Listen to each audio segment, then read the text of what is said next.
Historically, written language has always been rather limited in its ability to adequately represent the nuance of in person communications, which comes with a whole slew of gesticulations, facial expressions, subtle shifts in tone, and the like. As such, humans have been attempting to find ways around this problem seemingly as long as we've been writing stuff down. Going back to the earliest alphabetic writings, their situation was unsurprisingly worst of all, with a complete lack of lowercase letters, punctuation, and even spaces between words. As you might imagine, for example, in ancient Greek, it was a rare feat for an individual to understand a given text that they were reading the first time through, or even after several readings. By the 3rd century BC, punctuation in the West started to become a thing, though its spread was not without its detractors. For example, Roman orator Cicero, who lived from 106 to 43 BC, scorned such punctuation, noting things like when and how long to pause for breath when reciting some bit of writing text, to quote, ought to be determined not by a stroke interposed by a copyist, but by the constraint of the rhythm. In short, he felt adding punctuation was an inferior form of writing, and the person speaking that text should be skilled enough to figure it out without, based on the words alone. Bizarrely, it would be another 1,000 years after rudimentary punctuation was introduced before spaces between words would become common around the 7th and 8th centuries. It would be another 800 years or so on top of that, thanks to the printing press, that humans thought it would be a good idea to once again improve on our ability to convey meaning in writing better, this time in more defined and consistent uses of punctuation and syntax. A major push towards this end came thanks to one Aldo Manutius the Younger, who lived from 1547 to 1597, publishing a book on the subject in the early 1560s called Orthographiae, a system of orthography. In the book, Aldo built on the ancient Greeks' minimal punctuation marks and designated that the comma would separate phrases and clauses, the colon would be used for lists, and the full point, read period, would denote the end of the sentence. Aldo also explained the uses of other basic punctuation, including the question mark, apostrophe, exclamation point, and quotation marks. On top of that, he explicitly noted that the purpose of these marks was more than merely as a rhetorical aid, but that such marks were necessary in order to express and preserve meaning. Ben Jonson's English Grammar in 1640 further solidified this idea, illustrating how punctuation could help preserve an author's original intention, rather than just giving a guide to how to read a text out loud. Well received by most by the time of the Restoration, 1660, using punctuation for syntactical purposes was finally common, though much like with Cicero before, not without some detractors. A universal truth throughout the ages is that people hate change, no matter if clearly superior.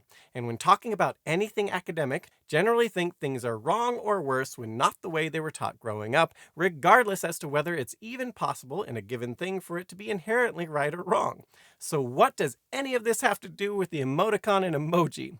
As alluded to, throughout the progression of written language, even through modern times, many of even the most distinguished writers have lamented that the basic written language tools available are insufficient to make the meaning of certain statements and words in the context of a written work inherently clear. Enter emojis and emoticons, examples of which have been around for a shocking long time despite only recently widely used in communication. In fact, it turns out the earliest known smiley on something goes all the way back about 4,000 years, found on a Hittite pot used for storing sherbet in.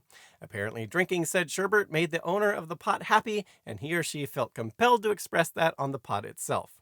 From there, we need to fast forward to 1635 for the next prominent smiley meant to communicate something, penned by notary Jan Ladislides of the town of Trenčín in Slovakia. He drew this noteworthy little smile next to his signature when he signed a document concerning the accounts of the chamberlain of the town hall.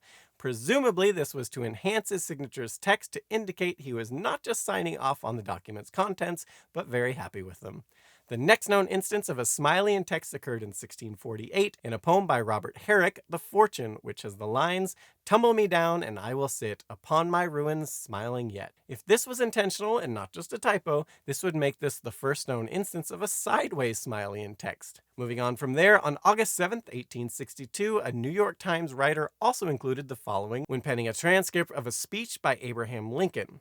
"I believe there is no precedent for my appearing before you on this occasion," applause, "but it is also true that there is no precedent for you being here yourself," applause and laughter. This is yet another case of it not being clear if this was meant to indicate a smiley or merely a printing typo. Whatever the case, becoming more explicit, on March 30th, 1881, Puck magazine editors went so far as to create a set of typographical emoticons to help out in making certain writing more clear, with their set representing joy, melancholy, indifference, and astonishment. Moving on to the early 20th century, and in 1912, famed writer Ambrose Bierce posed his own little smiley to indicate when one is joking, stating, "It is written thus and represents as nearly as may be a smiling mouth. It is to be appended with the full stop to every jocular or ironical sentence, or without the stop to every jocular or ironical clause of a sentence otherwise serious. Thus Mr. Edward Bok is the noblest work of God." Independently building upon this idea, in 1936, Alan Gregg of Harvard even attempted to create a whole set of emoticons, using this for the smile, this for the laughter, this for the wink, and this for a frown. Unfortunately, in all the preceding cases and countless similar attempts to improve the tools of writing to better capture what we humans can convey in person so easily with our body language and tone, Gregg's ideas did not stick. One reason for this was a lack of perceived need by the masses, as humans historically use writing very differently than conversational speech. As illustrated by linguist John McWhorter of Columbia University, when you write, because it's a conscious process, because you can look backwards, you can do things with language that are much less likely if you're just talking. For example, imagine a passage from Edward Gibbon's The Decline and Fall of the Roman Empire. The whole engagement lasted about 12 hours, till the graduate retreat of the Persians was changed into a disorderly flight, of which the shameful example was given by the principal leaders and the Cernus himself. That's beautiful, but let's face it, nobody talks that way. Casual speech is something quite different. Linguists have actually shown that when we're speaking casually in an unmonitored way, we tend to speak in word packets of maybe 7 to 10 words. That's what speech is like. Speech is much looser, it's much more telegraphic, it's much less reflective, very different from writing. So we naturally tend to think, because we see language written so often, that that's what language is. But actually, what language is speech. They are two things. Thus, up to this point, while people were writing books, speeches, and letters and the like, these are all generally a much more thoughtful way of communicating, akin to highly structured monologuing at someone for some amount of time. Even in the case of letters, this often expects a lengthy, thoughtful monologue, both to someone and in return. It's not usually a conversation as we would do in person, particularly throughout much of history, where the relative difficulty and time it took to send a letter to someone any distance away did not exactly encourage people to restrict themselves to a quick message. Thus, while the telegraph would see advancements in the art of mimicking human conversation more accurately, as we'll get into in the bonus facts in a bit, the stronger pressure to try to capture conversational human speech in text form wouldn't really come until the digital age, when that's exactly what we humans started trying to do. The problem, of course, is that we found the restrictions of traditional writing and the tools available insufficient for the task. This all inspired the users of, for example, the PLATO 4 system in 1972 to actually use a facility of that system to solve the problem, creating a whole slew of the first emojis and emoticons in the process. And if you're wondering about the distinction here, emoji derives from the Japanese for picture and character, so picture character. In contrast, emoticon derives from the English emotion icon. Thus, while you might think, given the two words' similarity and what they represent also being similar, that one came from the other, this is actually purely coincidental. In any event, going back to the PLATO 4 system, with this system, users could press Shift, space, and then a character to have that character plotted over the previous character without overwriting it. Particularly clever users use this fact to come up with all sorts of little images to represent various emotions and otherwise add context and meaning to a given bit of text, or sometimes to just have the thing stand alone to communicate something, like some sort of modern hieroglyphic. Eventually, there were many hundreds of such symbols being used on this system. However, despite how widespread the use of these emojis and emoticons were in this system, almost no one credits the users of this system as having invented either. Similarly, one Kevin McKenzie suggested in an April 12, 1979 digital message that this symbol should be used to represent when a statement was meant to be tongue-in-cheek. But McKenzie, too, in general, is not given credit for inventing the emoticon. In both of these cases, and many other such examples, this is simply because these instances were not the path to popularization. So who is given the credit for inventing the emoticon and the emoji? As to the former, enter computer science professor Dr. Scott E. Fahlman of Carnegie Mellon University. Like others before him, his inspiration came from a chat message board, where people were struggling to mimic in-person human conversation in a digital text space.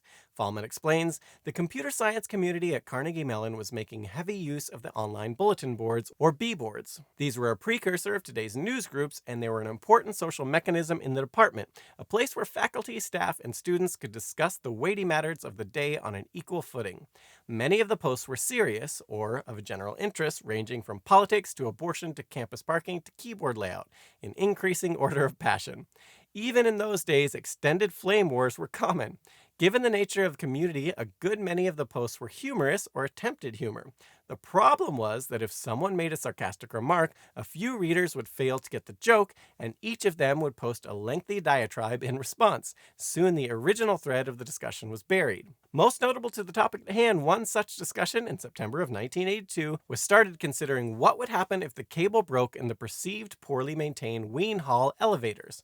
Among other musings was, for example, what would happen to the flame of the lit candle and a drop of mercury in the elevator as it plunged down, as well as what would happen if a pigeon was flying at the time inside said elevator. Things even progressed to what sound the pigeon would make if it had previously inhaled helium as it fell. Digital nerdery in all of its exquisite glory.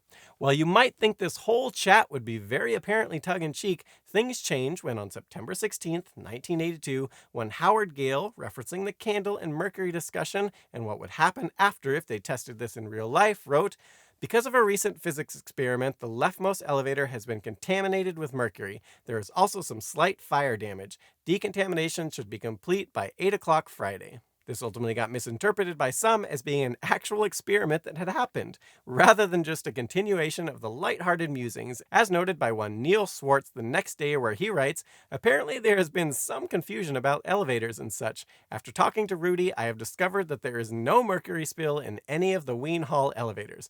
Many people seem to have taken the notice about the physics department seriously." Naturally, the conversation at this point shifted away from pigeons in plunging elevators to how to solve the problem of very clearly expressing that one is joking in written text.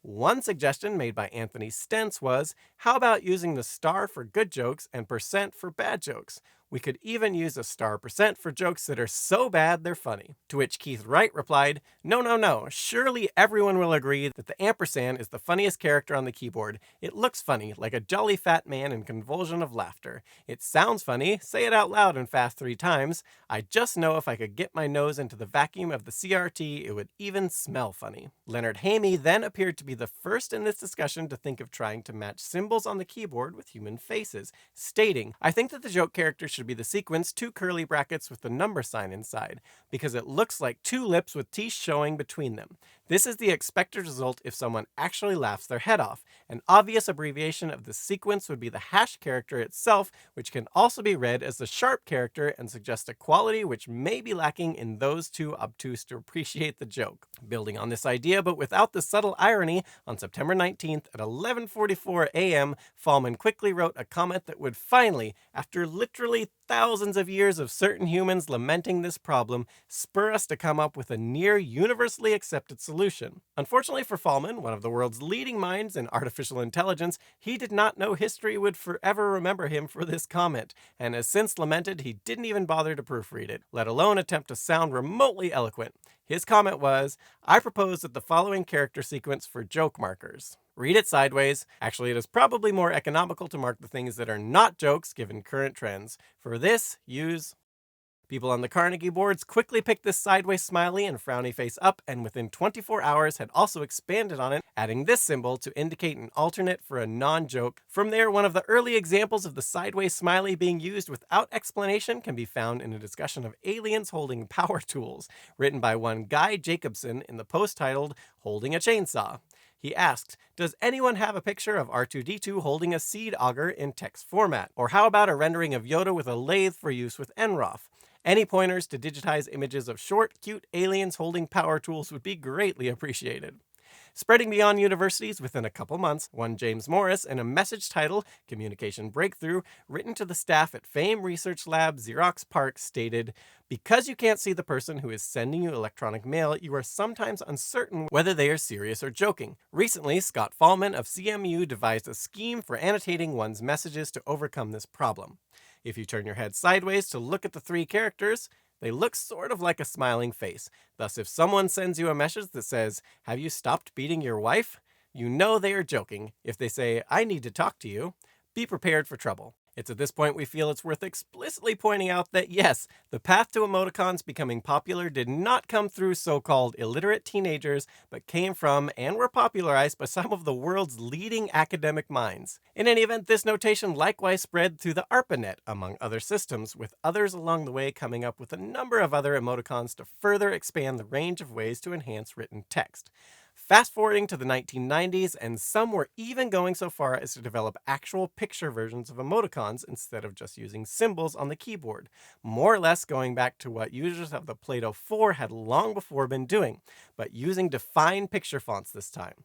Examples of this can be seen in things like Microsoft Wingding font developed in 1990, but Wingdings and other similar things are not generally credited as launching the emoji. Again, with these sort of things, credit is generally given to the person who made the thing that ultimately resulted in the popularization, not who is actually first.